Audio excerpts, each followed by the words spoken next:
Despite the blazing sun outside, Top Hat switches on the light. He then takes a long bath, splashing water all over. He then uses the loo and uses 3 whole toilet paper rolls. Nameless tells him this is so wrong. Then, to fool around, he wraps all of his body with the paper, looking like a mummy.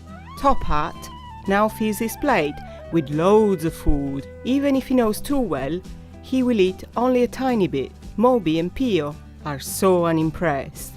He then goes to his bedroom, opens all windows and keeps the heating on. Top Hat lives 10 meters away from his school. Still, he prefers to drive there. For Diva, this is so wrong. When he does his homework, he wastes his paper and colors.